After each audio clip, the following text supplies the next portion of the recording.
Krishna, Krishna Krishna, Hare Hare, Hare Rama, Hare Rama, Rama Rama, Hare Hare.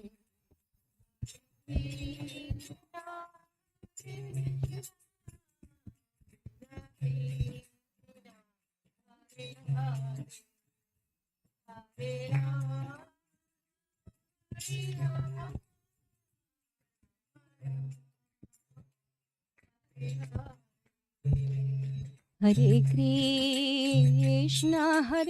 Krishna, Krishna Krishna, Hare Hare, Hare Rama,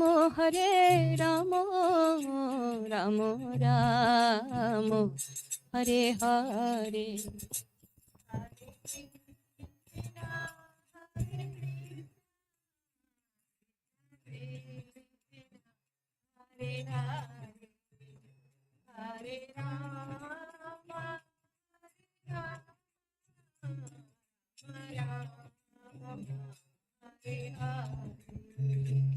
Hare Krishna, Krishna Krishna, Hare Hare, Hare Rama, Rama Rama, Hare Hare.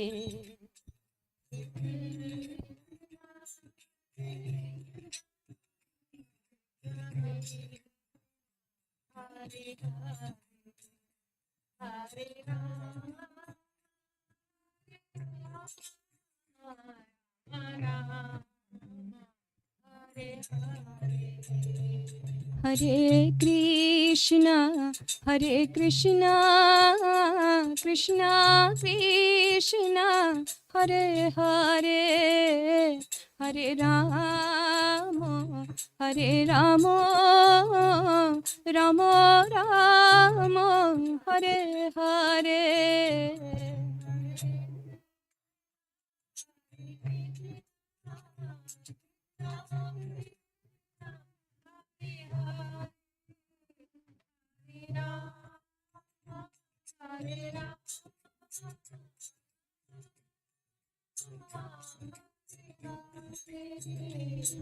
Hare Krishna, Krishna Krishna, Hare Hare, Hare Rama, Rama Rama, Hare Hare.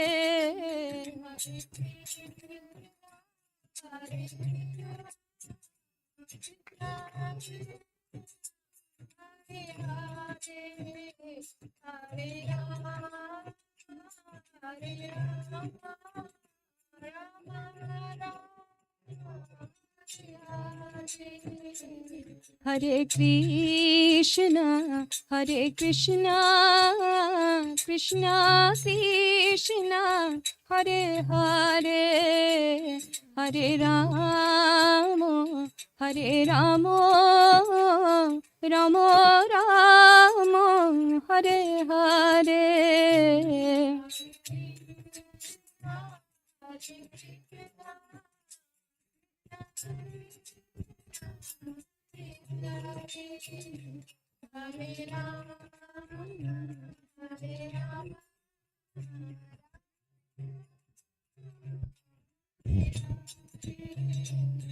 Hare Krishna, Krishna Krishna, Hare Hare, Hare Rama, Rama Rama, Hare Hare.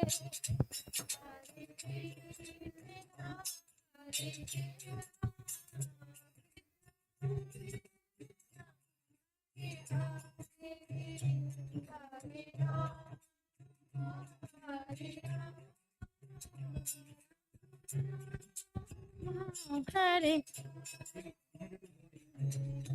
Krishna, Krishna Krishna Krishna Hare Hare Hare Rama Hare Rama Rama Rama Hare Hare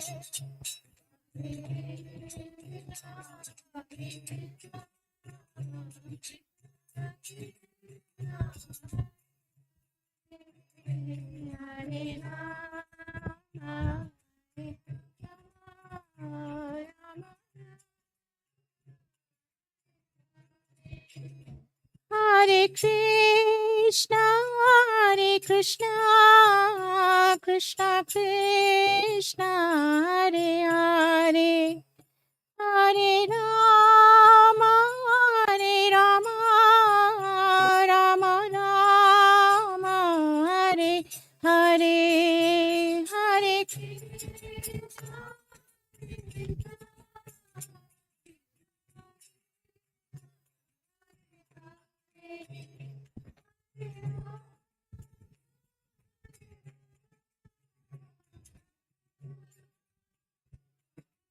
Hare Hare Krishna, Hare Krishna, Krishna Krishna, Hare Hare, Hare Rama, Hare Rama, Rama Rama, Hare Hare, Krishna.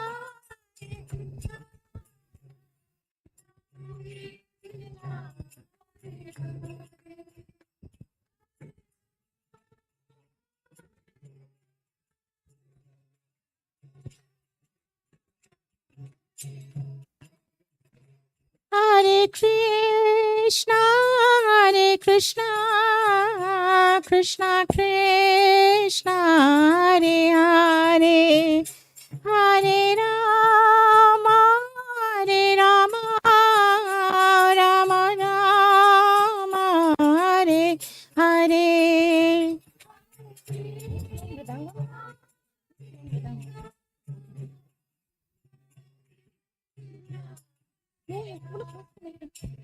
Hare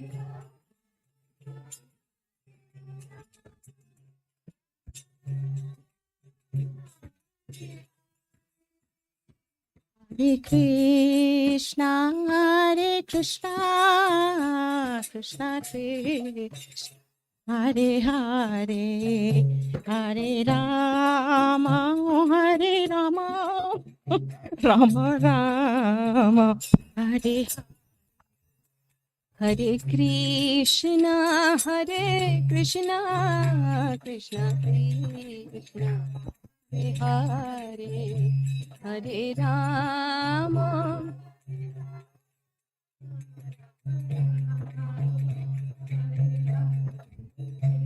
Hare Krishna, Hare Krishna, Krishna Krishna, Hare Hare, Hare Rama, Hare Rama, Rama Rama, Hare Hare.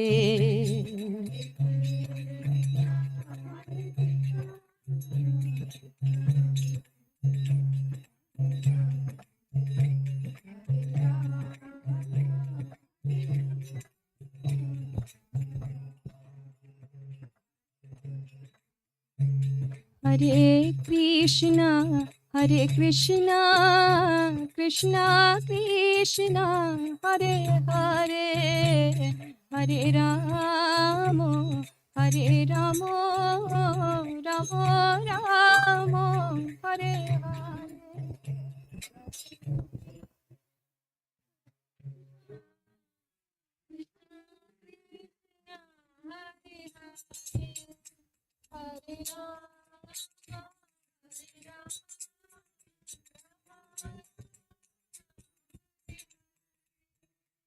Hare Krishna, Hare Krishna, Krishna Krishna, Hare Hare, Hare Rama, Hare Rama, Rama Rama, Hare Hare.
We won't feel very good if somebody out of this group gets infected.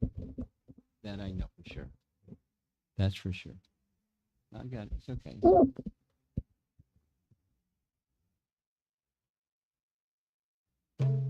Jaya Radha Madhava Kunjabi Hari Kunjabi Hari Jaya Radha Madhava Kunjabi Hari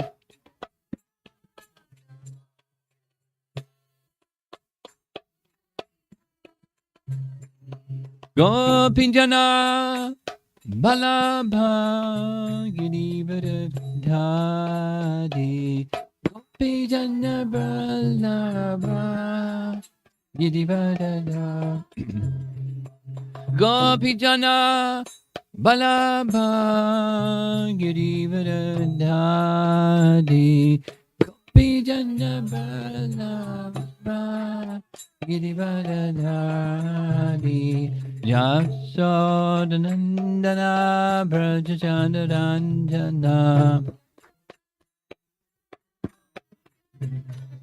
Yasodanandana Brajajandaranjana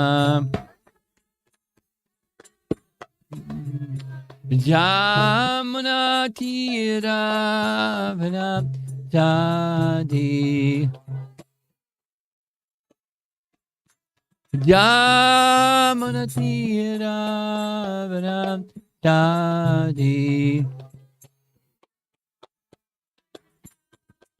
Jaya Radha Madhava Kunjabi Hari Madhava Kunjabi Hari Jaya Radha Madhava Kunjabi Hari Madhava Kunjabi Hari Gopijana Balabha Girivardhari Gopijana Balabha Girivardhari Gopijana Balabha Girivardhari Gopijana Balabha Girivardhari Jasodanandana Brajajandaranjana Jasodanandana Brajajandaranjana Jamuna Tira Vanapchani Jamuna Tira Vanapchani Jaya Radha Madhava Kunjabi Hari Madhava Kunjabi Hari Jaya Radha Madhava Kunjabi Punjabi Adi.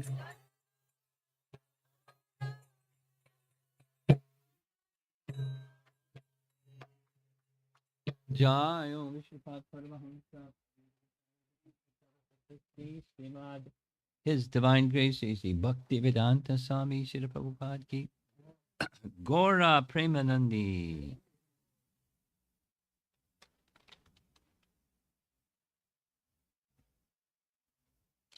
Gora Purnima evening to you all. Be sure you look in the sky this evening. Because last night, maybe there's too many clouds you won't see. Last night it was really bright. We're probably not going to see it tomorrow night because it's not just going to be cloudy. Well, let's see if we get a glimpse of Purnima.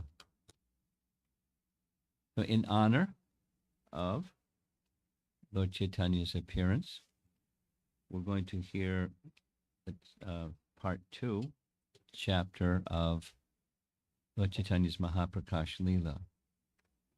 This midday, we heard its beginning, and Vrindavan Das calls it a 21-hour ecstasy, where the Lord, the chapter begins, we're reading chapter 10 from Madhya Kanda. In chapter 9, the chapter begins, glories, glories, glories, and then a description that this particular particular day, because 21 hours, Lord Chaitanya called all the devotees, and they all came, and he looked around, didn't even say anything. He looked in all directions, and everyone understood. Kirtan. The kirtan began. However, instead of what would normally happen otherwise, where Lord Chaitanya would dance and people would dance with him, he had a very serious expression, and he walked straight to the altar and sat right on the throne, on the altar. And then for 21 hours, he was the Lord of Vaikuntha. So it describes thousands of pots of Ganges water were used to bathe him on his head. Everybody. Maid servants. Then, the whole deity dressing, so then he was dried and he was new cloth and, everything. Scented fragrances and offering this and that. And it was deity worship of his form. Extending his feet, asking people, bathe my feet, and then offer all kinds of things. And then it began specifically with saying that he did this with multiple people, but the 3 people mentioned were Gangadas. Gangadas was his teacher, right? Gangadas? I'm just making sure everyone's paying attention.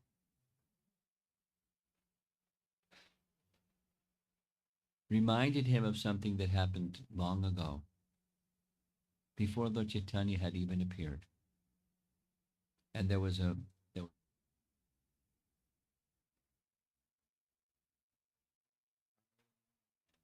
Gangadas.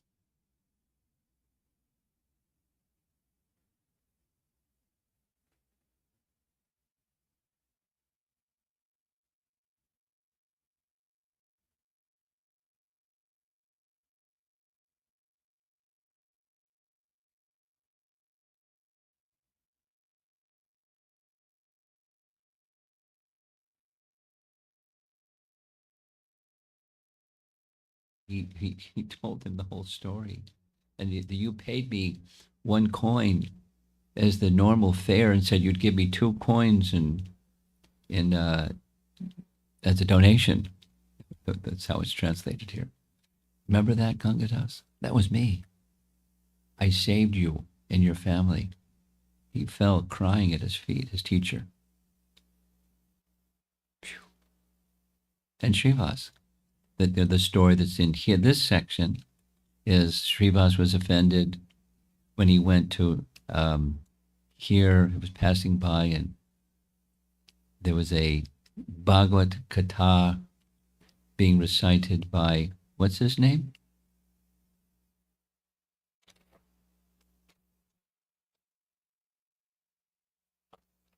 Something Pundit. I'm forgetting.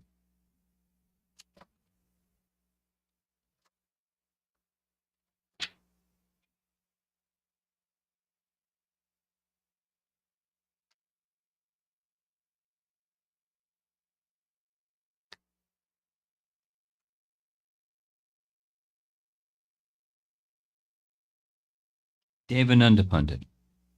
Devananda Pundit. And just hearing the slokas of Srimad Bhagavatam, Srivas became ecstatic and started trembling and falling to the ground and showing signs of ecstasy. Nobody knew what that was. Dhananjaya Pandit didn't know, and his followers didn't know, and they picked him up and threw him out. So you went back to your home, because this was in Navadvip on the other side of the Ganga. He went back to his home and started reading Srimad Bhagavatam and was feeling still disturbed in his mind. So I personally came, Srivas, I personally came and filled you with ecstatic love for Krishna. I descended from Vaikuntha to stabilize your mind. Remember that, Srivas? And Srivas fell at the ground at Chaitanya Mahaprabhu. So he's showing his divinity. And then he had this really wonderful exchange with Kolavechar Sridhar, which is very, very sweet. So now this is that same pastime continuing. All glories to Mahaprabhu Sri Gaurasundara, all glories to Lord Nityananda, the primeval Lord. In this way, the Lord awarded benediction to Sridhar and then began to roll his head while saying, Nada, nada, nada. So our two Bengalis, can you help us? I have an understanding, and we heard three of them yesterday. Let's see what you two come up with. The meaning of nada is?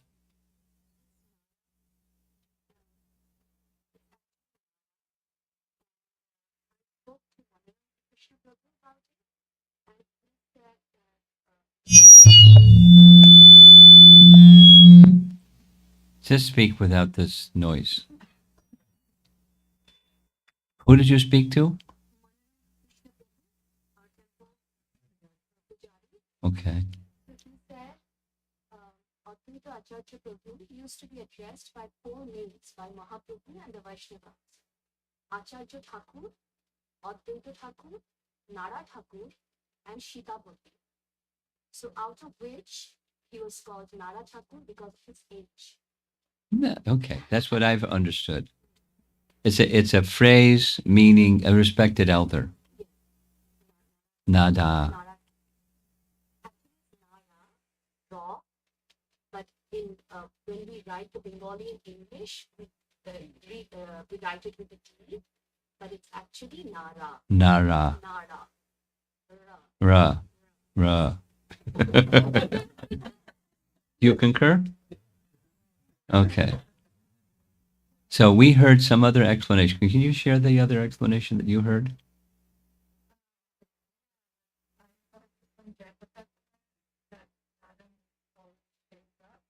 Sheta is Nara. It's Nara. When you're shaven head, it's Nara. Nara is different. Nara is. Then again, Jagata Maharaji,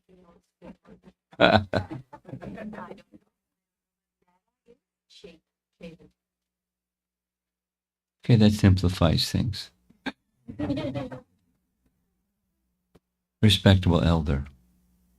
Na, na, da, na, ra, nara, nara. Okay.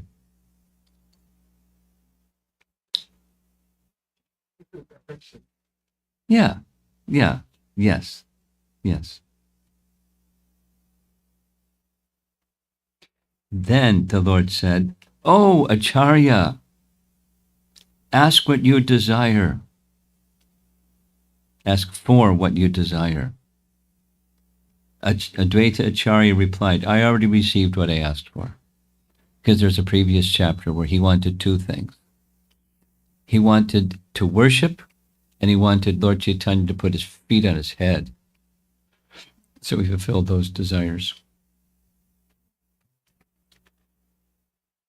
The sons of Jagannath Mishra, the son of Jagannath Mishra, who's that? Lord Chaitanya, right? Just making sure you're awake. The son of Jagannath Mishra roared loudly. No one had the ability to speak before him. As Lord Vishwambar manifested as Maha-prakasa pastimes, Gadadhar offered betel nuts, which the Lord ate. Nityananda, who holds the universes on his head, held an umbrella over the Lord's head. Exalted personalities headed by Advaita stood in front. The Lord ordered Murari, "Behold my form." Now, in the earlier chapter, there's a description of the pastime where Lord showed his form, not just the mood of Varaha. Lord Chaitanya, you know this. Perhaps you don't know this. Lord Chaitanya went one time to visit Murari Gupta. Murari Gupta was reciting Vishnu Sahasranam when he entered. And when he came to the name of Varaha, Lord Chaitanya became ecstatic and manifested a form of Varaha. Not just a mood of Varaha, but a form of Varaha.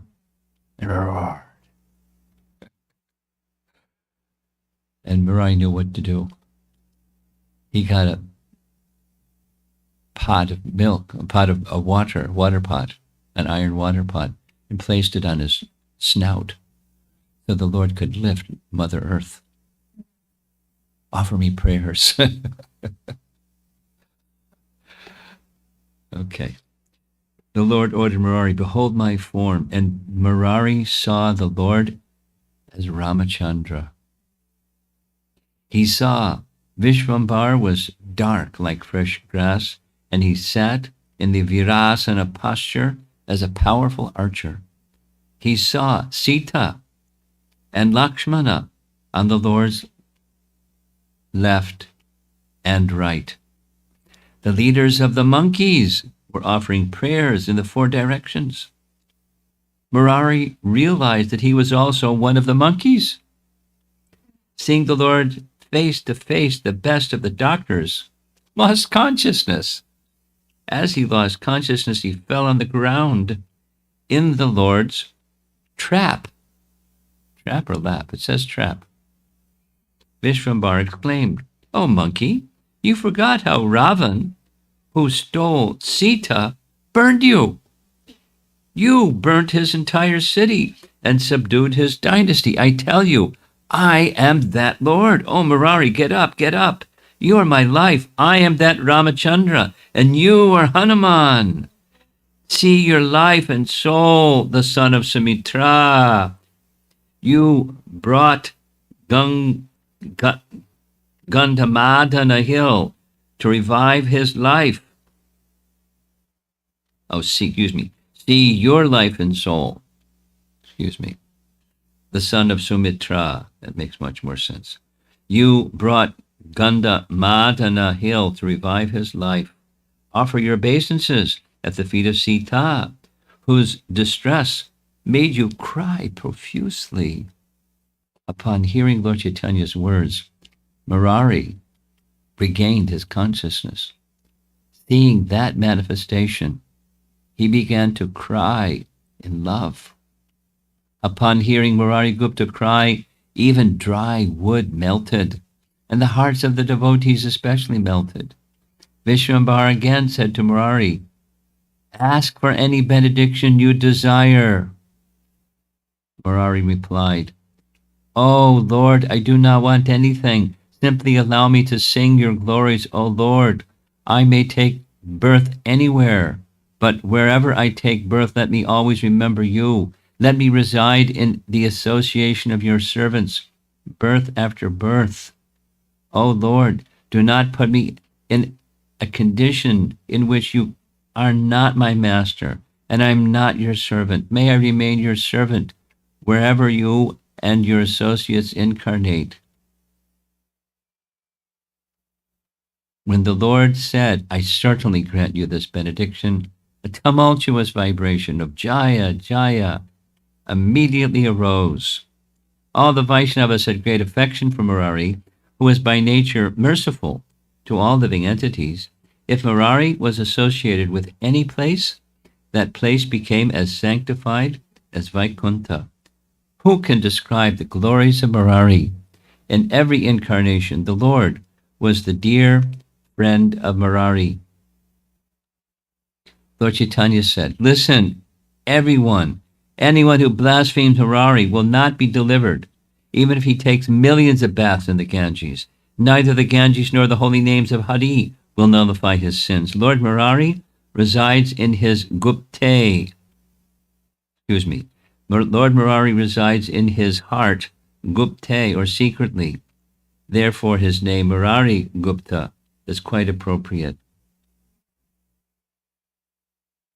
On seeing the Lord's mercy on Murari, all the exalted devotees cried in love while chanting the names of Krishna. Anyone who hears the narration of Lord Chaitanya bestowing mercy on Murari attains loving devotional service. Now, a little sidebar. Prior to Chaitanya Charitamrita, just heard this description in one of the GBC strategic meeting recordings in anticipation of Gaur Pranim, the glorifications of Chaitanya Charitamrita. Before Chaitanya Charitamrita was written, about 100 years after Chaitanya Bhagavat was written, was a book written by, similar biography of Lord Chaitanya written by Murari Gupta. A whole biography. We hear that Krishnadas Kaviraj had access to the Kadachas, or the diaries of Murari Gupta. Now maybe that's what it means, the biography of Lord Chaitanya, specifically in his Navadvip pastimes, because he was so intimately involved.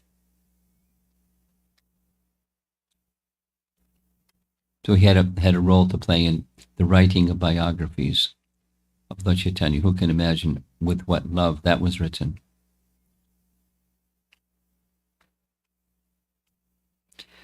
The Lord roared and ate betel nuts as Murari and Sridhar, we heard about Sridhar from the previous chapter, cried in front of him. Then comes Haridas. Thereafter the Lord mercifully called Haridas and said, "Haridas, behold my form. You are more dear to me than my own body. I certainly belong to the same caste as you. When I remember how much distress the Yavanas gave you, my heart breaks. Listen, Haridas. When the Yavanas beat you in the various villages, I saw your distress and descended from Vaikuntha with the disc in my hand in order to cut everyone to pieces. Yet you desired the well-being of those who almost tortured you to death. You ignored how severely you were beaten and desired their well-being. When you desired their benefit, I was unable to use my power against them. My disc became powerless because of you. Due to your resolve, I could not sever their heads. When I saw how severely they were beating you, I covered your back. I then took the beating on my own body. Here are the marks. I am not speaking a lie. Besides the other indirect reasons that made me appear, I came quickly, because I could not tolerate your distress. My Ra properly recognized you, for Advaita has completely bound me with his love. The Lord is expert in glorifying his devotees. What is there that he does not say or do for the sake of his devotees? So you caught that. The marketplaces, and he was beating, and he pulled up his skirt apparently, or just turned his back or something, and showed the marks on his own back. He took the beatings on behalf of Haridas, so Haridas felt nothing. How dear is Haridas to Lord Chaitanya?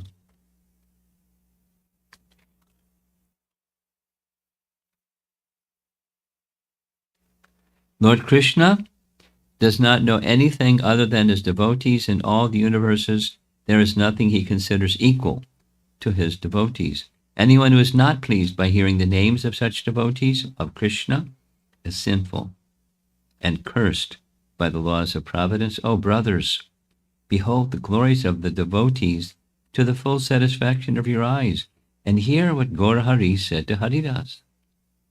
After hearing those most compassionate words from the mouth of the Lord, Haridas immediately fell unconscious to the ground. As he lost external consciousness and merged in an ocean of ecstasy, his breathing completely stopped. The Lord then said, Get up, my dear Haridas.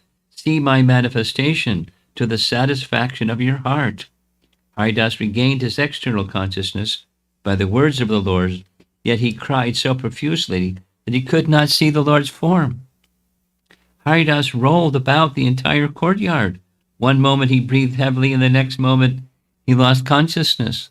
Haridas was overwhelmed with ecstasy. Although Lord Chaitanya tried to pacify him, he could not remain calm. My dear Vishwambar, O Lord of the universe, please be merciful to this sinful person. I fall at your feet. I have no good qualities. I am a fallen outcast. How can I possibly describe your glories? If one sees me, he becomes sinful. If one touches me, he should take bath. How then can I glorify your topics? You have personally declared that you will never forsake anyone who remembers your lotus feet, even if he is as insignificant as an insect. But you forsake the greatest kings if they do not remember your lotus feet. These words do not apply to me, however, for I do not remember you. You protect me. You protect even a fallen soul if he simply remembers you. Once, the sinful brothers Duryodhana and Dushasana brought Draupadi to disrobe her in the royal assembly. Finding herself in that dangerous condition, she remembered you. By the influence of her remembrance, you entered into her cloth. As a result of her remembrance, the cloth became unlimited, yet those miscreants did not understand why. One time, when Parvati was surrounded by witches, she remembered you as they were about to devour her. By the influence of her remembrance, you appeared to chastise those witches and deliver the great Vaishnavi. I am so sinful that I cannot remember you. Therefore, my dear Lord, please give me shelter at your lotus feet. Although the sinful Hiranyakashipu tortured Prahlad by giving him poison, throwing him to the snakes, throwing him into the fire, throwing him bound to a rock into the water, Prahlad simply remembered your lotus feet and was delivered from all those calamities by the influence of that remembrance. Some lost their teeth, and some lost their prowess when you manifested by the influence of his remembrance. In fear of Durvasa, the sons of Pandu remembered you in the forest, and you appeared before them out of compassion. You then said, Do not worry, Yudhisthira, for I am here. I will give alms to the sage. You sit and watch. In order to protect your servants, you happily ate the last piece of vegetable from the pot. As a result, the sage's stomachs became filled as they took bath. So they immediately ran away out of fear. The sons of Pandu were thereby delivered by the influence of remembering you. All these wonderful incidents were the result of remembering you. The characteristic of these personalities was to constantly remember you. Therefore, it's not at all wonderful that they were delivered. He's not done yet. The glories of Ajamila's remembrance are unlimited, even though he did not engage in any religious duties. In fear of the Yamadutas, he affectionately looked at the face of his son and remembered the form of Narayana while calling out the name of his son. By that remembrance, all of his sinful reactions were vanquished. Therefore, remembrance of you is the wealth of your devotees. I am fully devoid of the remembrance of your lotus feet, yet nevertheless, O Lord, do not forsake me. And this is sung. This is, not modern song. Modern song doesn't rhyme like this either. Different subject matters. What qualification do I have to see you, O Lord? I will ask you for only one thing, not more. The Lord said, speak, speak, everything is yours. There's nothing I will not give you. Haridas folded his hands and said, although I am less fortunate, I have a great desire. May the remnants of the servants who worship your lotus feet be my foodstuffs. Let this be my devotional service birth after birth, by honoring those remnants. Let honoring these remnants be my only occupation and religious duty. My life is sinful because I am devoid of remembrance of you. Please make my life successful by allowing me to eat the remnants of your servants. I think this is an offense on my part, for I have no qualification to ask for such an exalted position. Oh, my Lord, oh, Master, oh, my dear Vishwambar, I'm like a dead person. Please forgive my offense. Oh, son of Sachi, oh, dear Lord, please be merciful to me. Kindly keep me in the house of a devotee as a dog. Haridas became filled with love and devotion for the Lord.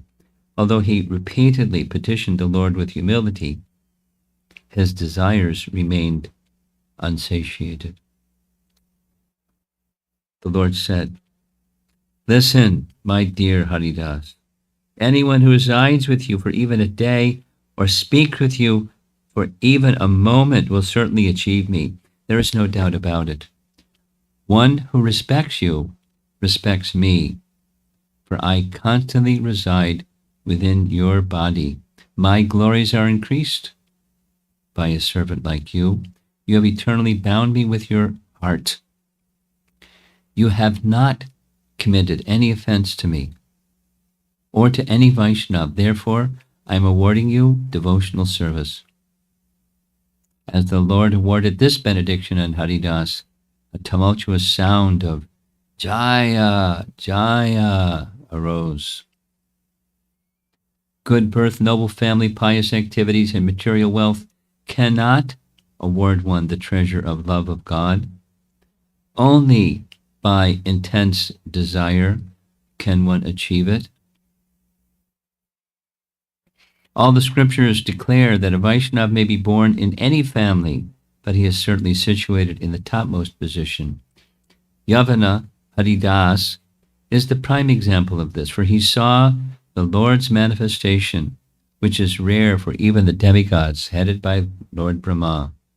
A sinful person who considers that Vaishnavas belong to a particular caste suffers in the lowest species of life, birth after birth. Anyone who hears the prayers of Haridas and the benediction he received will certainly obtain the treasure of Krishna Prema. O devotees, we've been blessed. This is not my statement. This is the verdict of all the scriptures. Simply by hearing topics about the devotees, one develops devotion for Krishna. All glories to the great devotee Haridas Thakur. By remembering Haridas, all one's sinful reactions are vanquished. Someone said, Haridas is like the four-headed Brahma. Another person said, he is the manifestation of Prahlad. Haridas is certainly an exalted devotee. He enjoys his pastimes amongst the associates of Lord Chaitanya. Personalities like Lord Brahma and Lord Shiva constantly desire the association with a devotee, such as Haridas. The demigods desire the touch of Haridas, and Ganga awaits Haridas's bath in her waters. As Haridas, Murari, and Sridhar cried, Lord Vishwambar smiled and ate betel nuts. What a poet, huh? As the most effulgent Lord sat on the throne, the most effulgent Nityananda held an umbrella over his head. The Lord smiled and looked at Advaita Acharya as he revealed Advaita Acharya's inner sentiments. Listen, O Acharya, do you remember how I made you eat one night? Before I incarnated, you greatly endeavored to bring me. As you taught in Bhagavad-gita, you would explain everything in relation to devotional service. But who was the proper candidate to understand your explanations? If you did not find the devotional meaning to a verse, you would give up all enjoyment rather than find fault with the verse. Being distressed, you went to sleep without eating. I then manifested myself before you. I consider your fasting as my fasting. Whatever you offer me, that is what I eat. I cannot tolerate when you feel even the slightest distress. Therefore I appeared in your dream and spoke to you. Get up, Acharya. Hear the meaning of the verse. Know for certain that this is the real meaning. Get up and eat. Do not fast. Because of you, I will incarnate. You got up and ate in satisfaction. Although I spoke to you directly, you thought it was a dream. In this way, whatever doubt arose during his recitation, the Lord would directly speak to him in his dream. The Lord reminded Advaita about all those dreams, days, moments, and verses. The glories of Advaita's devotional service are most wonderful. How can I describe the extent of his devotional prowess? The Lord said, although I explained all the verses, I did not explain one, which I will now explain to you. Hear the drum roll, the trumpets blaring, the violins moving. According to their respective sampradayas, people give wrong interpretations. The actual reading of the verse is not sarvatak pani padam tat. Today I will tell you, without any pretension, the actual reading of the verse, sarvatra pani padam tat. Everywhere are his hands and legs, his eyes, heads, and faces, and he has ears everywhere. In this way, the Supersoul exists, pervading everything. I have thus explained the confidential purport of this verse, but other than you, who can understand it? Acharya Gosai was a secret disciple of Lord Chaitanya. He understood all of Lord Chaitanya's confidential explanations. After hearing the Lord's explanation, Advaita Acharya began to cry in ecstatic love. Hearing the topics that he desired to hear, he forgot himself in ecstasy. Advaita said, "What more can I say? I am glorious to have you as my master."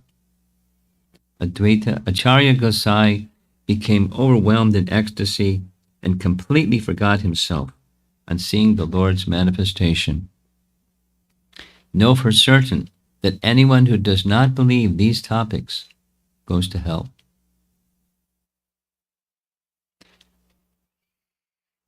I've read something recently where this particular statement by Vrindavan Das is discussed. Like, why would he? How many people can understand these topics? And so we're condemned to go to hell.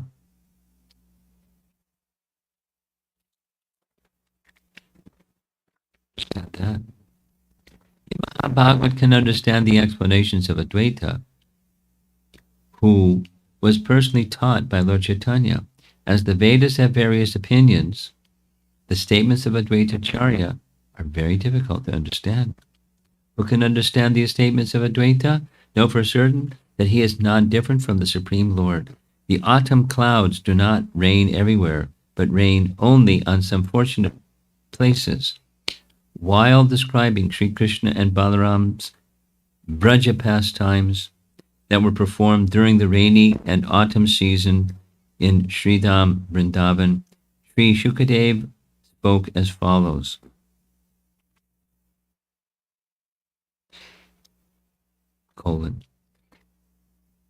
I don't know. In this way, Advaita Acharya has no fault. People understood his explanations according to their own piety or impiety. The only engagement of Advaita is to serve the lotus feet of Lord Chaitanya. The activities of Vaishnava societies are the evidence of this fact.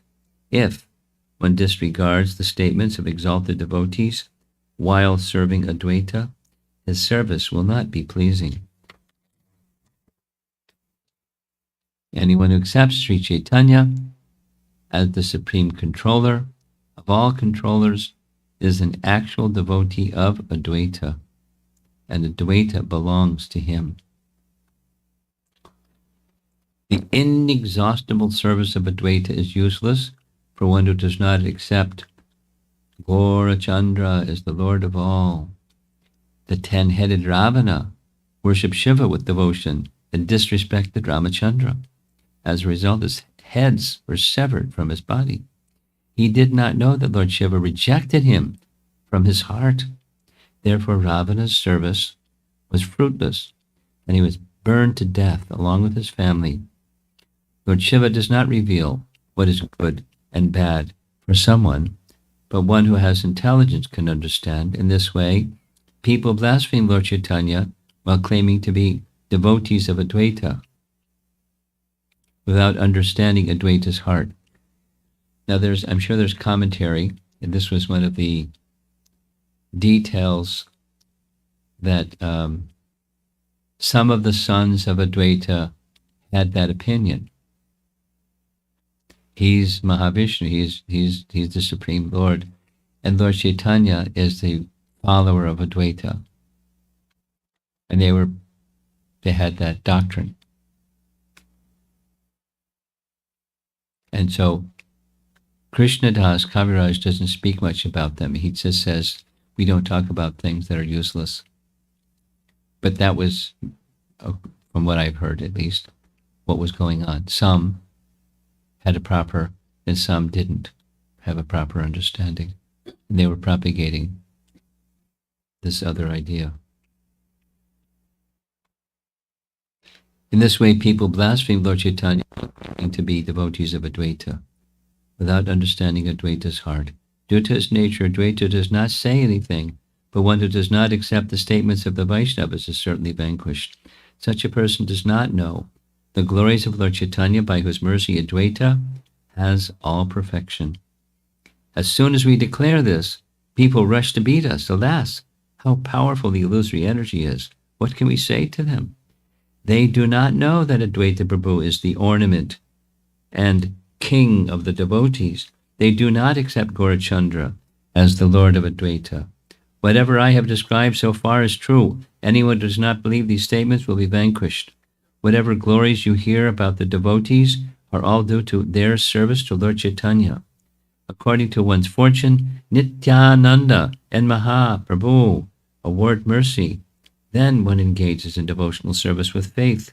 Day and night, Lord Nityananda instructed everyone, "O brothers, say, Gaurachandra Prabhu is my master."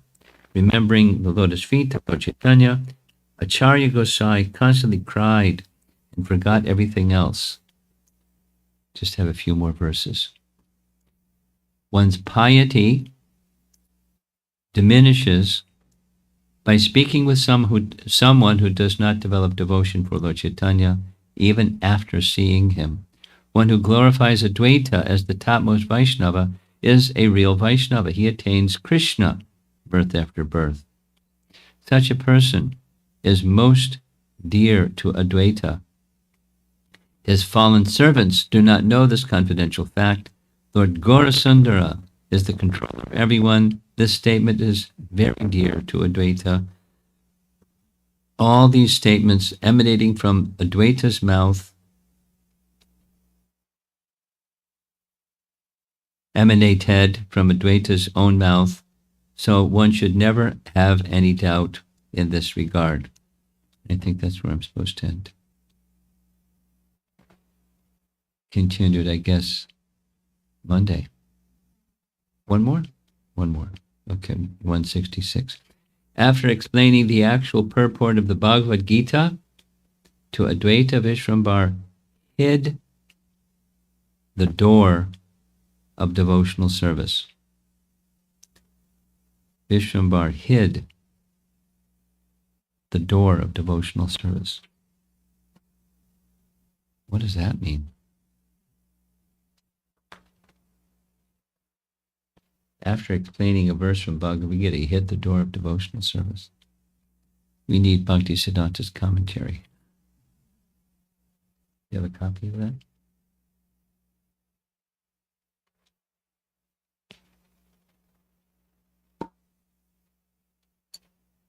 Okay, here's the commentary. Presto. Since the so-called descendants of Sri Advaita and their followers have a perverted conception about Advaita Prabhu's actual identity, they cannot understand that he is conversant with the teachings of Sri Chaitanya. They fall from the platform of devotional service by taking shelter of Mayavad philosophy, and they preach that the non-devotional activities of karma and gyan are the purport of Bhagavad-gita. Sri Chaitanya Dev accepted Sri Advaita Prabhu as an intimate devotee and instructed him, but he closed the door of Krishna's devotional service to Advaita's so-called descendants and their fallen followers and drowned them in the well of Mayavad philosophy, thereby converting them into smartas, so that they could enjoy happiness and distress in the kingdom of fruitive activities. Even today, those persons who desire to be identified as descendants of Advaita have a strong inclination for fruitive activities and Mayavad philosophy.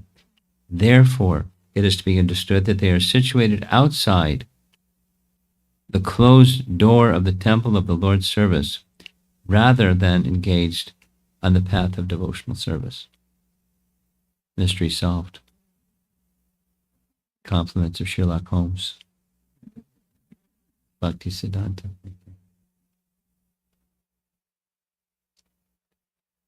Well, there's many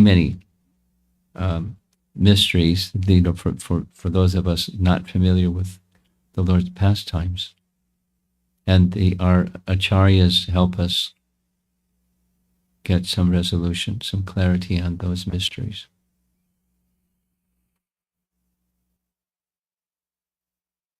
So I hope you're all in the mood for Lord Chaitanya's appearance tomorrow evening, the full moon night.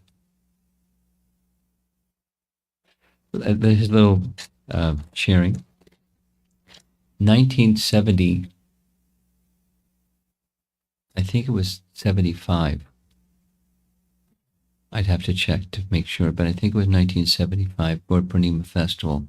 There was also a full lunar eclipse in Mayapur. It was quite a scene. Because, this was, Lord Chaitanya's appearance was on such an occasion, but it's the culture, the practice of the local people, that on the occasion of a full lunar eclipse, even people that don't normally chant the names of Hari roar very loudly the names of Hari, and they go to the Ganga to take bath. So, our ISKCON devotees, on that evening, Gaur Purnima evening, it wasn't a rainy sky, it was very clear sky. The full moon was there, and the eclipse began. And it was, I don't know how to make a proper comparison. Take the crowd of people going to a football game, or, heading for Grand Central Station at rush hour, and multiply it by 100. There were people coming from all over the place and heading for one place. They, immersed himself half in Ganges and call out the names of Hari. So I thought, this is really dangerous. People are going to drown. Because you know what it's like with crowds and people. They're pushing and you're saying, I can't swim, or, the current is taking me away. And so I did the half immersion calling Krishna's name in rain. But it was quite a scene.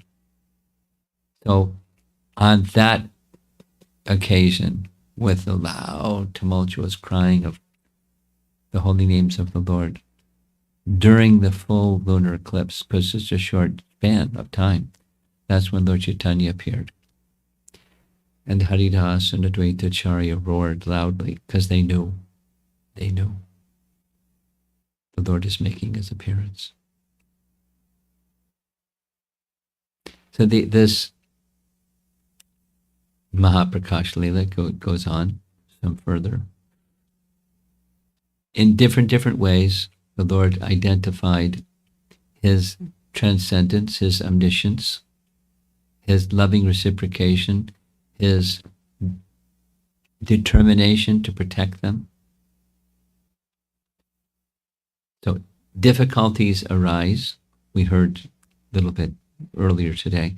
When difficulties arise, devotees see the difficulty, but they feel bliss. So we had some discussion, well, what's that like? When you have difficulty, you feel bliss. They feel the Lord's protection, for sure, at least minimal. Now, when Lord Chaitanya was describing to Gangadas what happened, he was so indebted to the boatman, but the boatman didn't reveal to him, I'm the Lord of your life, and I've come to rescue you. But now Lord Chaitanya then I returned to Vaikuntha. He came specifically for that purpose of protection. Now, exactly how that plays out, we're little people, we're not Gangadas and Kulavechar Shridhar and exalted devotees. But certainly the Lord's protection goes to those who are devoted to him. That's natural. Isn't it? It's not unnatural, it's completely natural.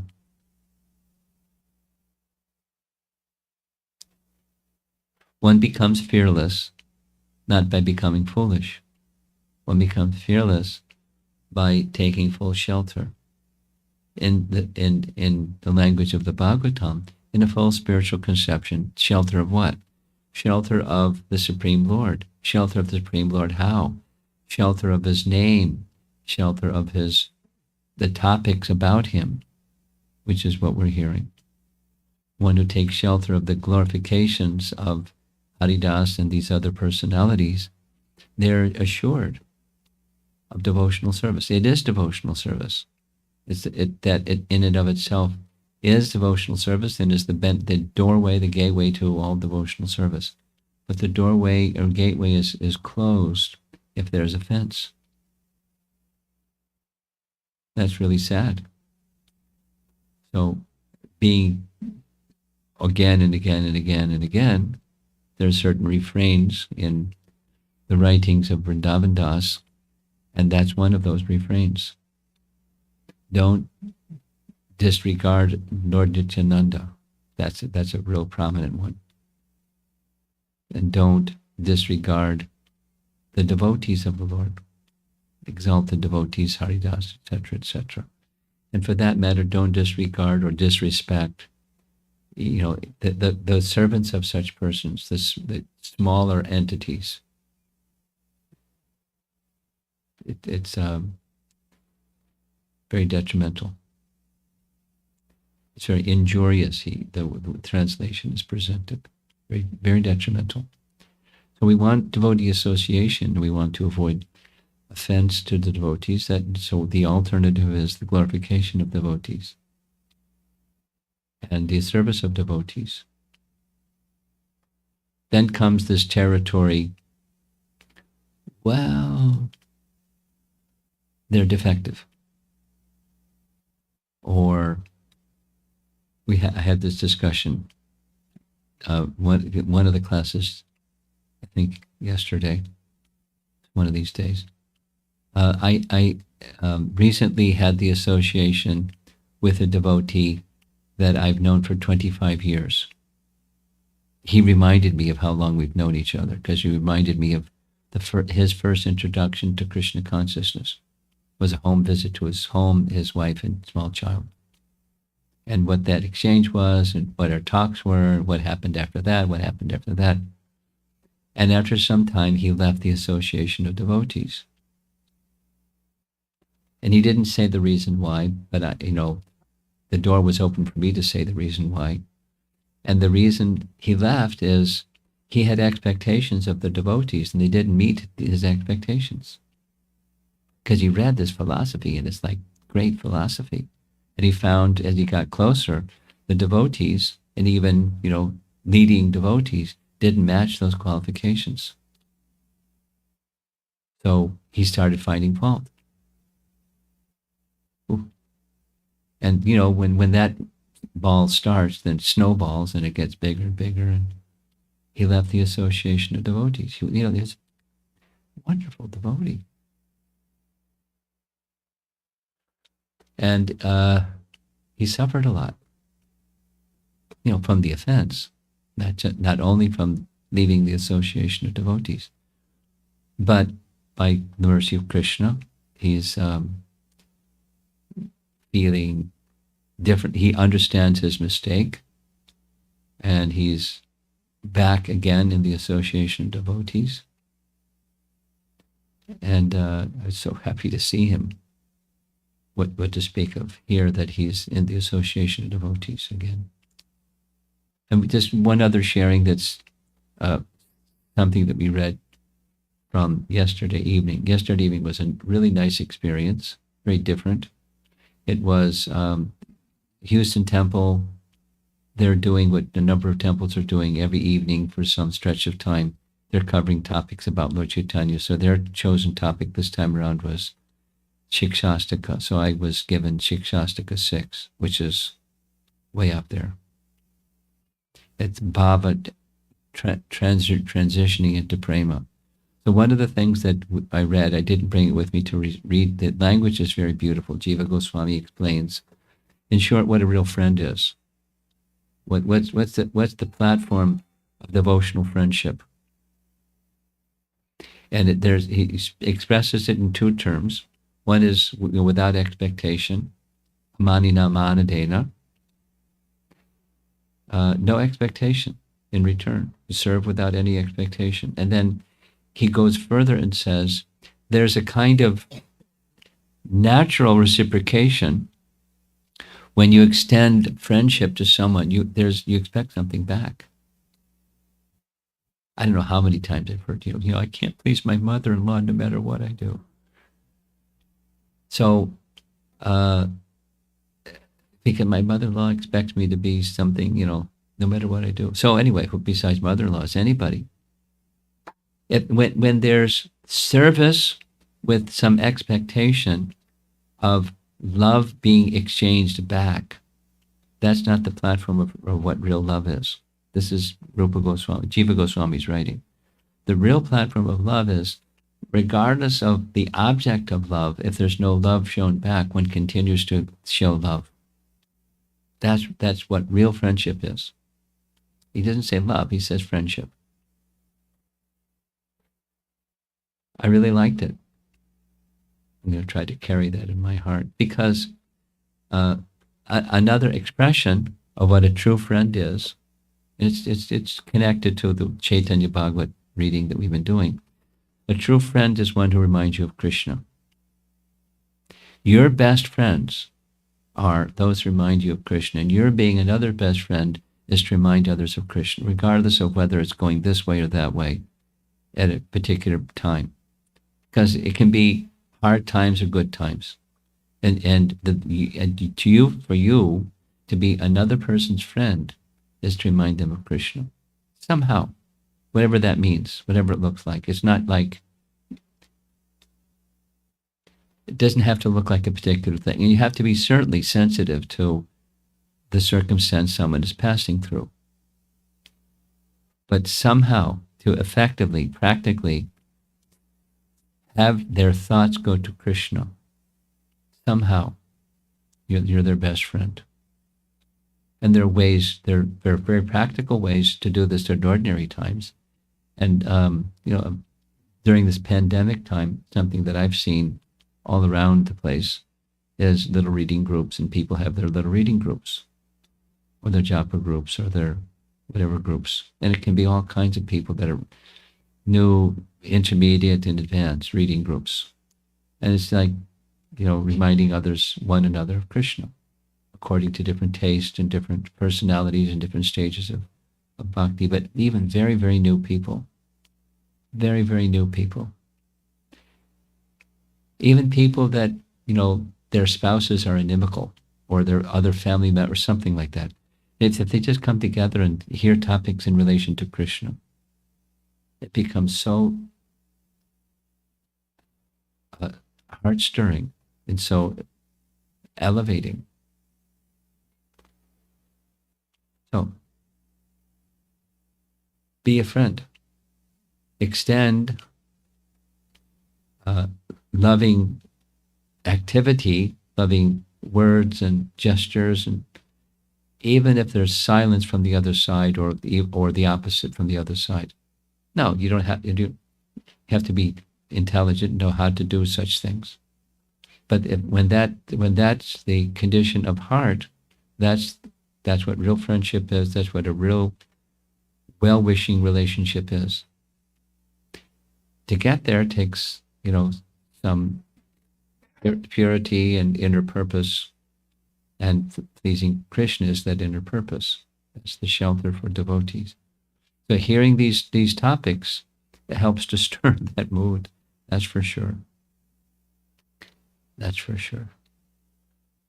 I mean, it's been nice just spending this evening with you, but just picture in your mind doing this for 2 months.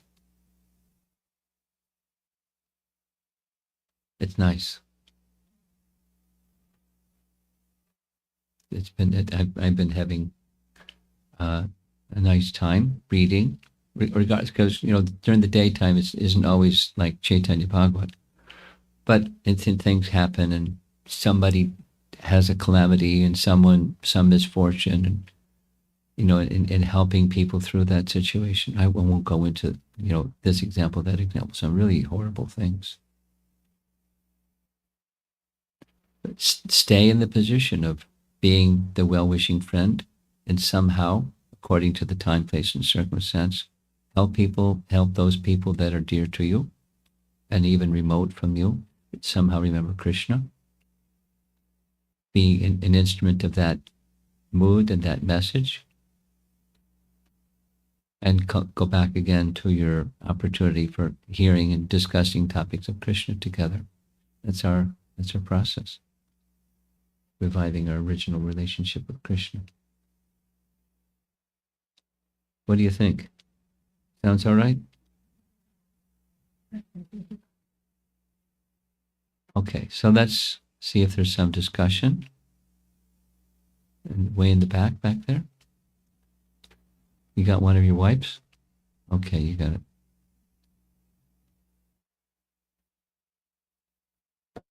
Hare Krishna, Guru Maharaj. Thank you very, very. That was pretty ecstatic, huh? What are you going to do for encore? Can we move the Thank whole you. box?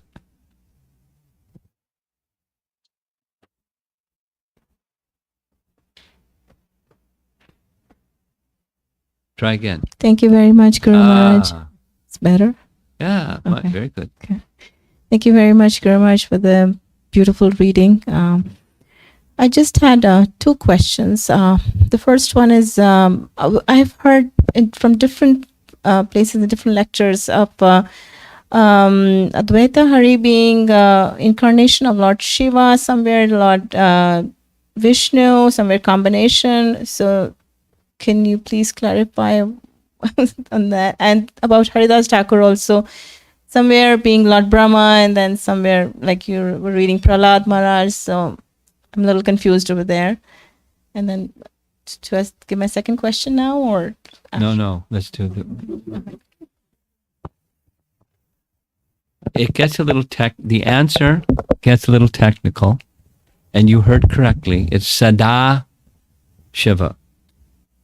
Sada Shiva, according to Chaitanya Charitamrita, is a form of Vishnu in Vaikuntha. So apparently, it's not spelled out kind of, there's this bucket and there's that bucket, and here's how the two buckets fit side by side. But Advaita Acharya is also Mahavishnu, and Mahavishnu is one of the Purusha avatars in this material realm, although it's of the Vaikuntha plane. It's in his realm is in the material realm. The three Purushas are in the material realm,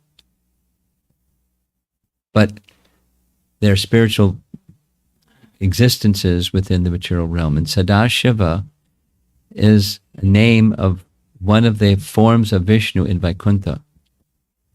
Now, exactly how the two fit together, I cannot say, but he is sometimes referred to in both ways. Most prominently as Mahavishnu, but occasionally the other nomenclature is used. Rarely, but sometimes. And I can't explain more than that. And as far as who is the identity of Haridas, in Chaitanya Charitamrita, Chaitanya Mahaprabhu refers to Haridas as Prahlad. Now, he's also, Vasudev Datta is referred to like that. So there's kind of a crossover, but we're accustomed to hearing Bhaktivinoda Thakur describe in Navadvip Mahatmya that Lord Brahma becomes Haridas Thakur. So both identities, and there are some cases, like in Gauragodadesh Dipika, where the author says some authorities say this, some say with Srup Damodar. Some authorities say this, some authorities say that, some authorities say the other thing. Ramananda Roy. And the learned persons say all three. So now there's no explanation of how there's three personalities. Karmani, it's Arjuna and Arjuniya. There's a Gopi, Arjuniya. There's two Arjunas. And then there's Vishaka. So it's not like there's multiple jivas inside the body of one person, Haridas or any of the other personalities that are identified. My understanding is there's a bhava or a mood that accompanies a particular living entity, and that personality Haridas imbibes both moods, not precisely the jiva that was in the body of Prahlad is now in the body of Haridas, for example. Now, if you were to ask that question of some other Vaishnava scholars, you might get a very different answer. You probably would get a very different answer. That's my understanding. And second question. Thank you very much. My second question is about, about when you mentioned about extending oneself in friendship to, even if you're not being, your friendship is not getting any reciprocation, and yet we keep extending ourselves in service to Krishna. And right now I am in that situation with one of, families we know. And I've tried to reach out to them a number of times in different ways. Unfortunately, I'm not getting any kind of answer, any kind of reciprocation from there. And now my question is how to protect myself also emotionally and mentally. Should I just detach myself or just continue to just, extend myself? And yeah, please help me with The that. short answer.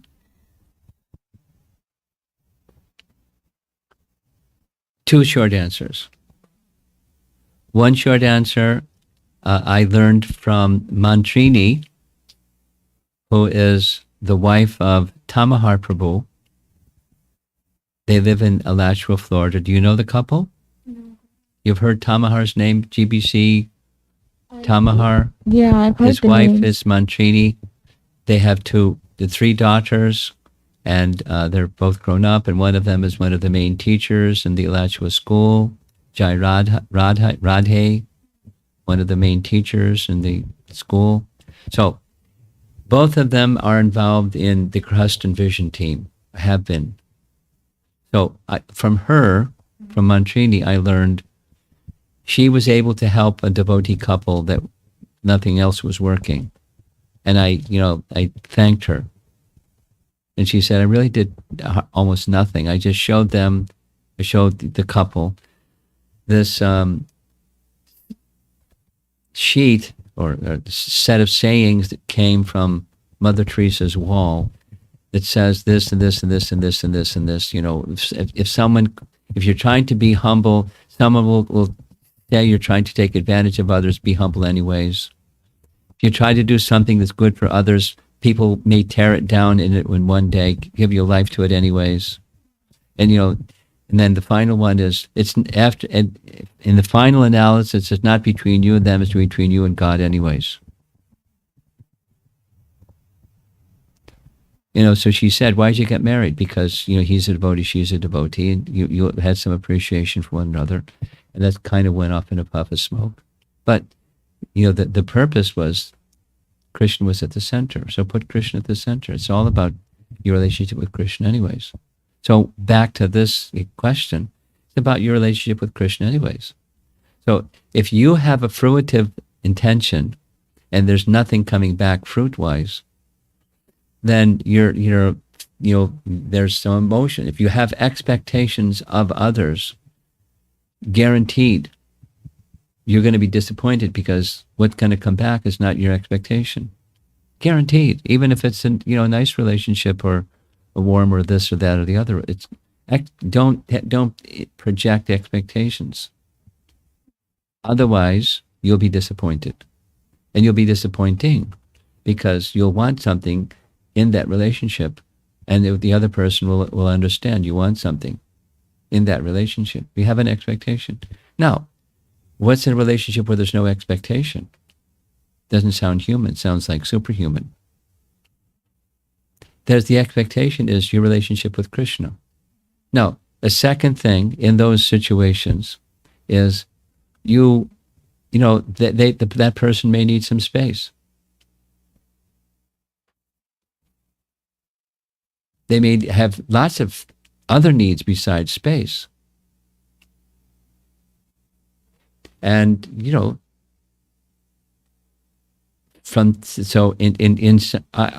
when I read that yesterday, and I was thinking some more about it today, my specific thoughts went to specific relationships with persons who are very distant, like this person that I met the other day, and I hadn't seen for 25 years. And over the period of time, many good thoughts went to that person, well-wishing thoughts. And that then when I saw them and heard that they are back in the association of devotees, it was like, wow. I mean, I didn't hug the person, but I felt like hugging the person because it was so nice just to see them. So you continue to be the well-wisher, maybe without reaching out and making them uncomfortable because they want some distance. Or who knows what? They may be perceiving that you've got something going on and they don't want that something going on in their life, and so they're they got the door shut. Or, who knows what's going on. But continue, so from your side, continue being well-wisher. And, continue to reach out in ways that show them you actually do care about them, not that you want something from them. Some expectation, want. Then, so there may be a need from your side. You can do some self-examination. Maybe I have some need, in expectation. And so, how do I deal with that? How do I deal with my emotions? Protect yourself by looking at your own emotions and what's the need from your side in relationships, because relationships are for service, not for you're getting fulfilled in some way. The verse that we read, you have access to Bhagavad Sandarbha. I'll send you the little passage. You remind me, send me a reminder, and I'll send you the passage. It's from Vritrasura, speaking about his relationship with the Supreme Lord. He's in this Uttam Adhikari position, but he compares like a bird without wings depending upon the mother bird, like a baby calf depending upon the mother cow and her udder, and like a woman forlorn without the association of her husband. I'm like that with you. So there's relationships where there's an expectation, and there's relationship where it's just love. So, it's a good opportunity. This is a good opportunity for you to examine your relationship with Krishna. What's your expectation in your relationship with Krishna? Because in the final analysis, it's about you and Krishna. It's not you and the other person. That's Mother Teresa's little saying. Now that's high, but we're meant to go above negative emotions. We have to go to clear consciousness. And clear consciousness is in relation to the Supreme Pure. That will protect yourself as your consciousness becomes more Krishna-centered and less, temporary-centered. So in that section, it has that passage that I also spoke to you about friendship. You can look at both of them. Jiva Goswami, he's hero. Take shelter, Jiva Goswami. That's what you can do. And your life will be headed in the right direction for sure. Thank you very much. Thank you.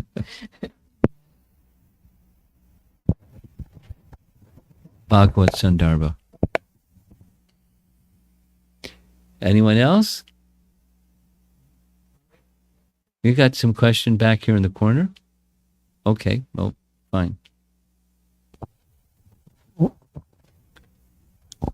Thank you, Guru Maharaj, for a very wonderful lecture. So my question is about mercy and how fortunate we are.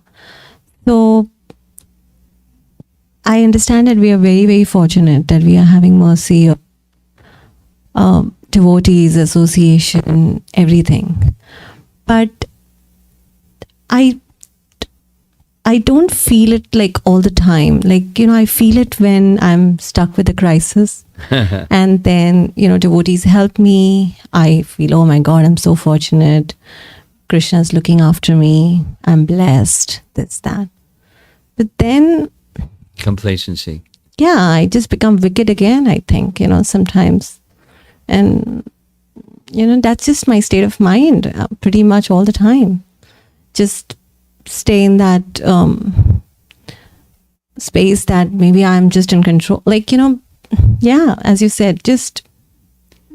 I got it. How do I change that attitude in me, basically, to feel that, right now I feel those days are only 10% where I feel fortunate, and 90% of the times I feel, oh, I'm in charge. And how do I revert it? How do I feel 90% I feel I'm fortunate, I'm having mercy, and 10% I'm in charge? Well, on the positive side, Gratitude.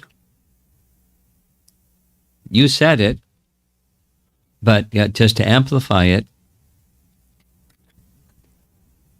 gratitude, we receive so many things that we just take for granted, that without which we're desperate. So gratitude is the seed of love. So there's a nice topic.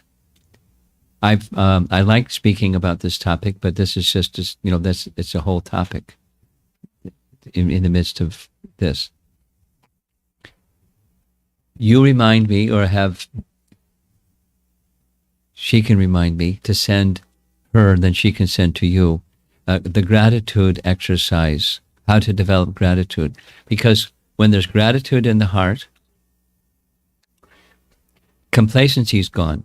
And the heart is feeling soft and receptive. And one wants to give because one has received.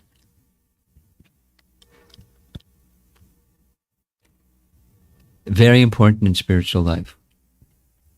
I'll just give a couple of examples. To teach a child, say please and thank you, every parents all around the world do. How to teach the child gratitude? It's more challenging than just behaviors. So gratitude, what is it and how to develop it? We're always dependent, like that example of those three examples. The birds that doesn't have wings yet. Have you seen little birds that don't have wings?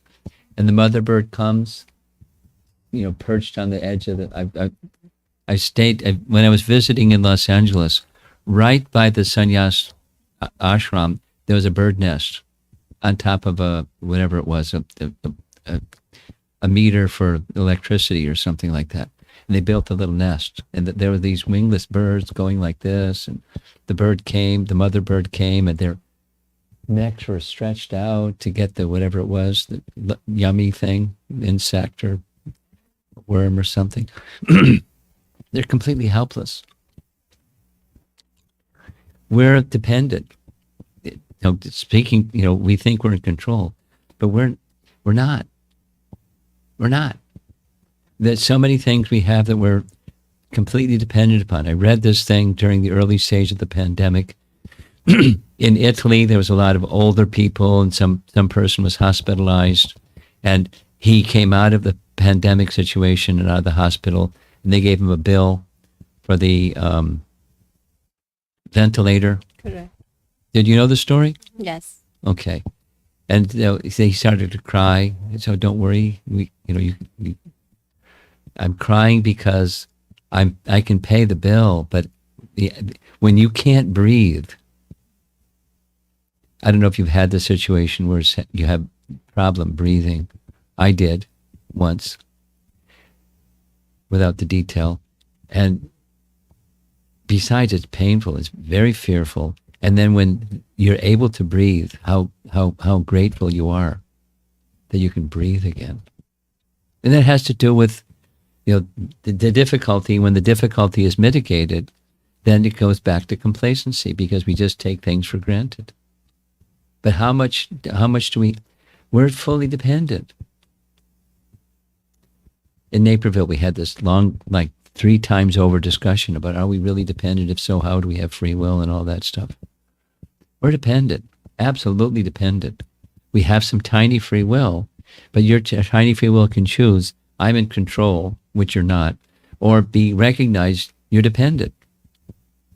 That's a little rope of free will. We're under the external and internal energy. So you can choose to be under the internal energy instead of choosing by complacency to be under the external energy.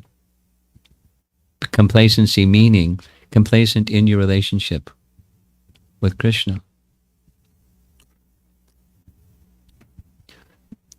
We had this discussion in her home the other day, and it was what was the term that was being used? Shivaram Maharaj? Indifferent. Not exactly like, but the slackening in one's relationship with Krishna is maybe what you can call indifference, and what's behind it. It's the tendency to be the enjoyer, and when things are going all right, then things are going all right. And when you can't breathe, or there's some crisis, or there's something, so that's another solution. I mean, it's not a nice solution, but a solution is you can put Krishna through the trouble of putting you into difficulty after difficulty after difficulty after difficulty, so you go into the 90%, I'm dependent upon Krishna consciousness. That's a possibility. That can happen. We don't want to put Krishna through that trouble.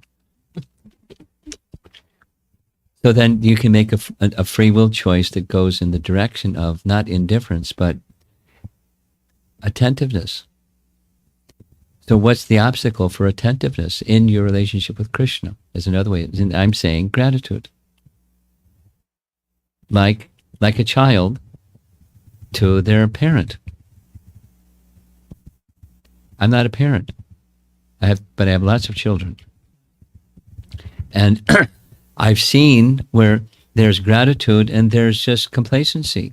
Just taking things and taking things and taking things and taking things. And, oh yeah, please and thank you, okay.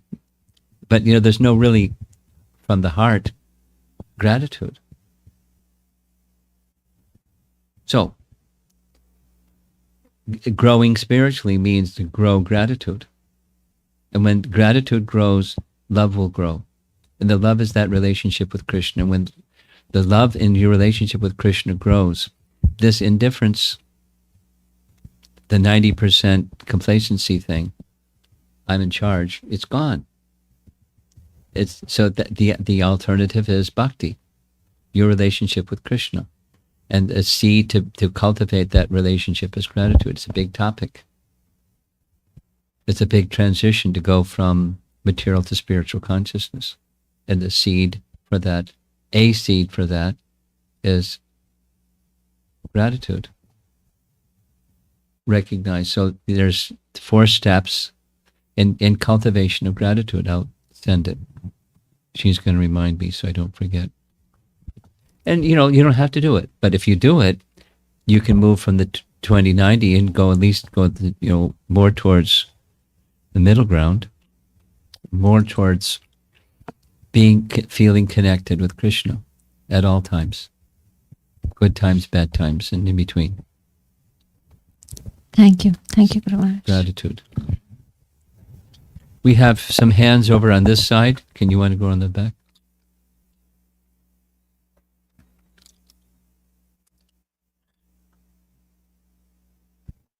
Thank you, Guru Maharaj. I have a couple of questions to ask you. Number one. Can you speak into the microphone?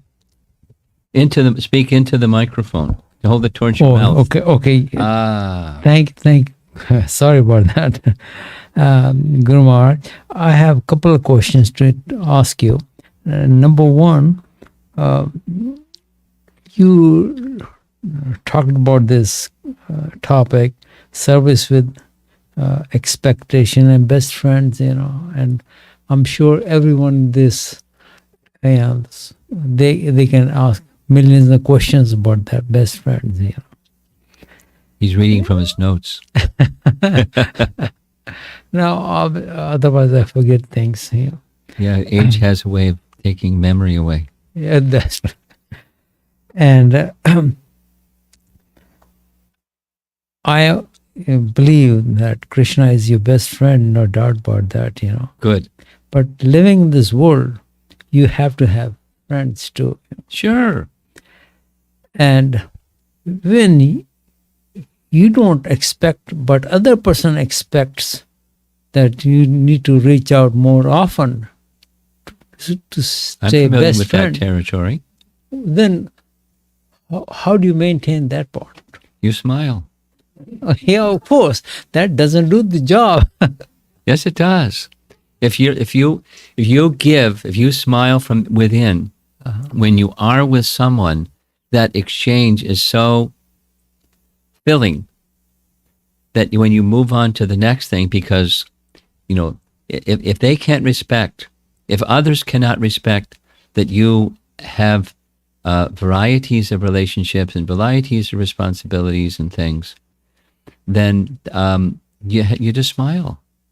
Because if someone is meaningful to you, you're with them fully when you're with them.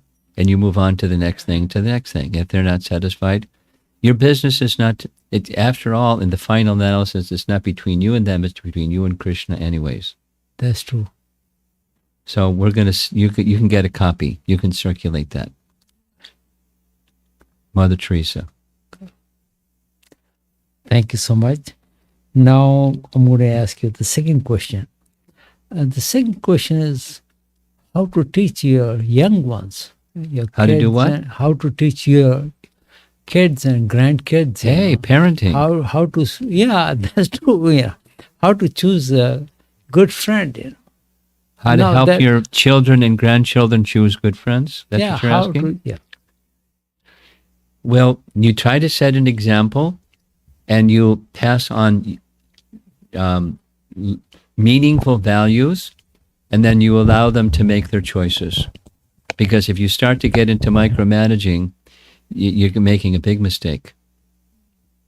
You're making a big mistake. So don't micromanage, but you give a good example and you pass on values by your example and your words, and you step back and allow them to make choices because they're going to make choices. And you start to say it again. You start to micromanage, and it's going to have a disastrous result.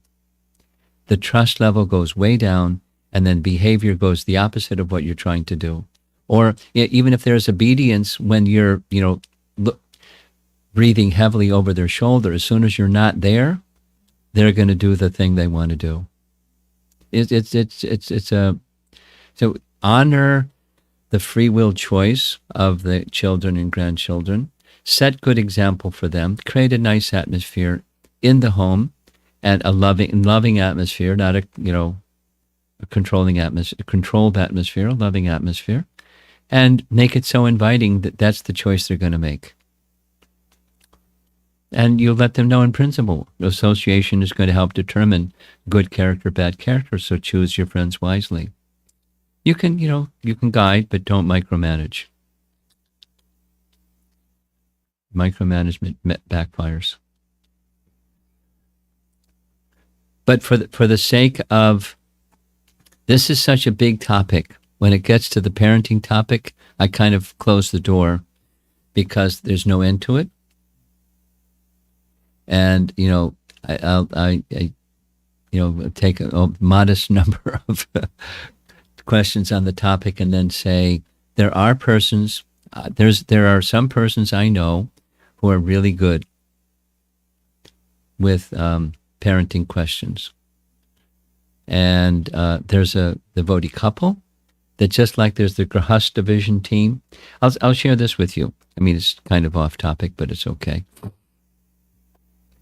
In one place in India, there's a whole bunch of young couples with newborn children and some younger people that want to get married, and they're thinking it would be really nice for this really good couple to serve as guides for young people that want to get married.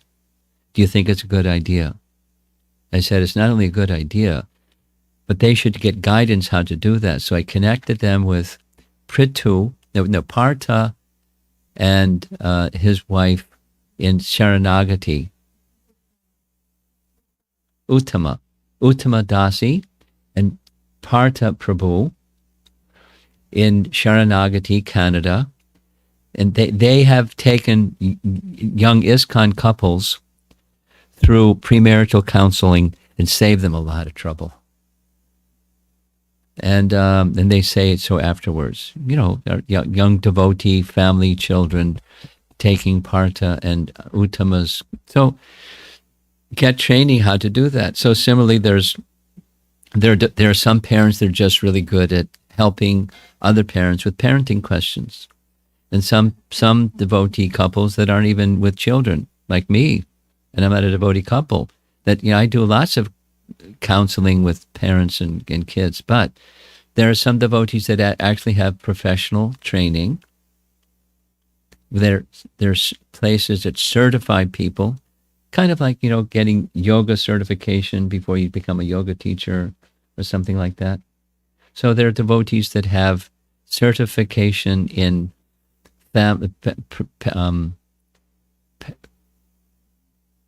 parenting questions. What is it called? Parental counseling or something like that. Huh? Yeah, but it's even, there's life coaching specific for those who are parents. So, those of you that, if you're really interested, or some others that are interested, Nityananda Pran has gotten that certification. There's so many hours and umpteen hours of this and that and hand-on and so many things. And it's helpful. So, it's not a quick fix. It's because it's a non-ending, but this and that. And so, parents and grandparents. Okay. So, we have a question up here. Hare Krishna Guru Maharaj, very nice lecture. My question was regarding Lord Chaitanya, in his pastimes, we see that Lord Chaitanya allowed his mom to stay nearby so that she can see him. Whereas in Krishna Lila, we see that once he left Yashoda, he came back very late, So I'm being partial. Is it okay or is it offensive to consider Lord Chaitanya more than Lord Krishna, in terms of? Well, you can be partial for other reasons, but that's a material reason. And the material reason may not match the Leela. The Leela is Lord Chaitanya accepted sannyas. Krishna didn't accept sannyas. But although he accepted sannyas, he didn't live in Navadvip. He lived in Puri, so that Mother Sachi could get word from him. But it's a particular pastime. Now, Mother Sachi had no husband, and Mother Yashoda had a husband. So she had shelter, right? And plus there's just different moods of exchanges of love. So let's not superimpose our value system upon the Supreme Lord, who's supremely independent. He is reciprocating with the love of each devotee according to their nature and their relationship with him. So be careful. Do we have some online questions? We have some online questions. Let's do some online questions. It's getting a little bit late. It's 18 minutes after 8. So we'll do a few questions and then we'll call it an evening. This question is from Shrida Das. Guru Maharaj, as I associate with devotees, I'm seeing two sets of devotees in our organization. One, those are conservative. Two, those are liberal. Those are a little liberal. What about the moderates? I usually associate more with conservative devotees because they're strict with their practices in line to Srila Prabhupada's teachings. In line to that, I'm put in a position to hear from them about the faults of a particular devotee. In my heart, I take the lesson of how I should behave in such circumstance, instead of looking down on such particular devotees. Sometimes I'm confused that our teachings say we should not find any fault with Vaishnavas, but at the same time, should we condone a fault which does not help us in serving Srila Prabhupada better? Please kindly help me understand this. Well, in principle, it's real easy. In practice, it may be a little different than easy. In principle, we should be discriminating but not judgmental. What's the difference? Discriminating means, like Bhagavad-gita presents knowledge. Here's the three modes of material nature. This mode looks like this, that mode looks like that, the other mode. And Krishna is not judging. He says those are his part and parcel living entities. And some are influenced this way, that way, the other way. So discriminating means to discern one thing from another thing. So those that are like this example of, I won't mention the name of the devotee, but he left the association because they weren't meeting the standards of this exalted, very elevated teaching, and he was disappointed, and so he distanced himself. So that's judgmental. Now, discerning, somebody may not be, the conservative persons that are following strictly can, like you can, it's not inappropriate to understand, here's a standard, and here's behavior that's less than standard. Just like, most likely, Shrita, you know standards and you're doing less than what those standards are, or those others that are close to you. So discerning is one thing, and judging is another thing. So if you are in the association of persons who are making judgments and fault finding, please advise them to not do that. At least not do that in your presence, because you've learned it's not wholesome for you or for them to find fault. And if they continue, then I advise you step away from that association, at least when that fault finding is going on, because then they'll know you're not fun anymore. You're not ready to listen to fault finding kind of conversation. You just don't have an ear for it. Discernment is different than judgment. So don't be judgmental. Now, this question of, finding it's okay if there's less than standard, like condoning less than standard person, you don't have to condone. You can serve. How can I be of service to this person who, in their heart of hearts, they have devotion for Krishna, because all souls have devotion for Krishna, and they're trying to whatever their capacity and their trajectory of spiritual evolution is, that's what they're trying. Now, how can I be of service to that devotee? Think that way towards a person that has some action or speech that's less than standard, and how can I be of service to them? Now, that takes some conviction that your identity is the servant of Krishna, and the servant of Krishna's devotees. Your position is not to judge other devotees. Your position is to serve other devotees. You may not have the capacity, then keep some distance. If you don't have the capacity, but the mood should be a mood of service, not the mood of condemning or condoning. That's leave that business up to Krishna. Your business is to serve Krishna and serve Krishna's devotees. And when you understand that, your bhakti will mature, and Krishna will give you the intelligence how to be of service to devotees who may be struggling with some shortcoming. But you're, speaking badly or thinking badly of someone that's not meeting a standard isn't going to help that person. It's certainly not going to help you.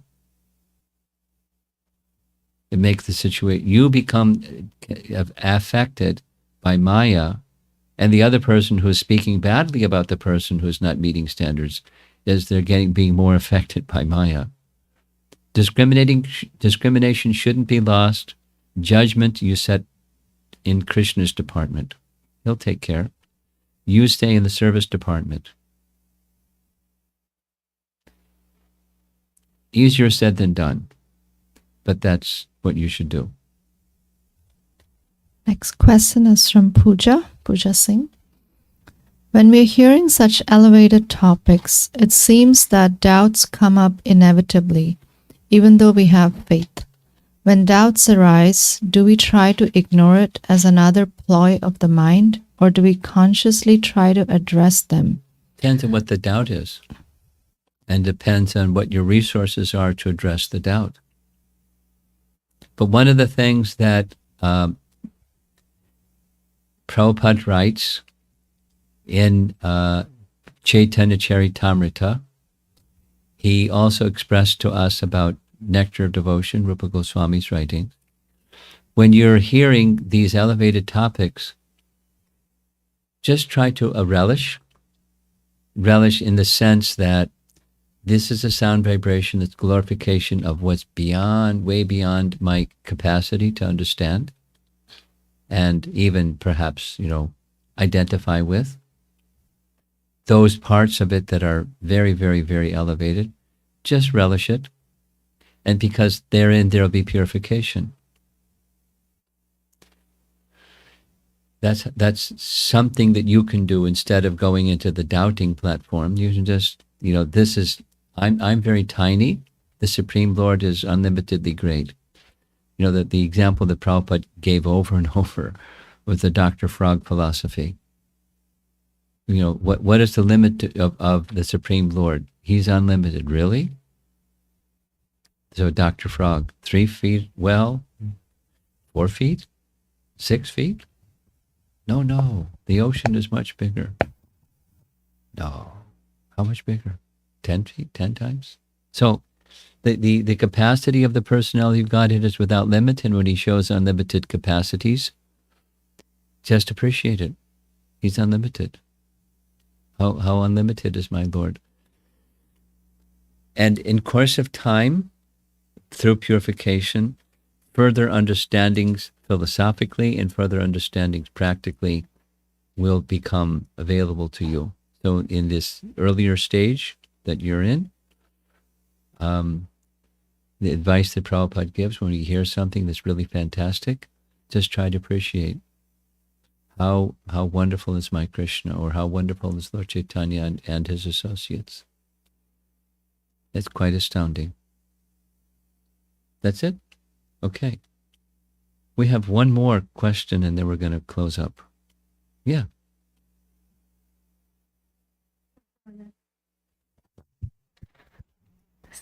Mask? Okay. So my question is, after going through certain purification level, we try to understand our past mistakes and offenses due to our ignorance. So even in that condition, can I expect Krishna's protection even though I feel unworthy of it due to my own made mistakes and ignorance? Sure. Take shelter of Haridas Thakur. Because that's his position, and you can follow in his footsteps. Take shelter of Haridas Thakur. That means chanting the holy. That means I'm unworthy, but still the Lord is merciful. I'm still pleading for the Lord's mercy, even I'm unworthy. Thank you. That mood. And, whatever mistake we've made are mistakes that we've made, and we can't go back and, do a rerun on those mistakes that we made. We accept responsibility for our mistakes, and we continue going forward towards striving to please Krishna better, learning from those mistakes. And Krishna will give us intelligence how to. If we have faith, proportionate to our faith, we're given intelligence how to go forward towards Krishna. Okay. Thank you, Maharaj.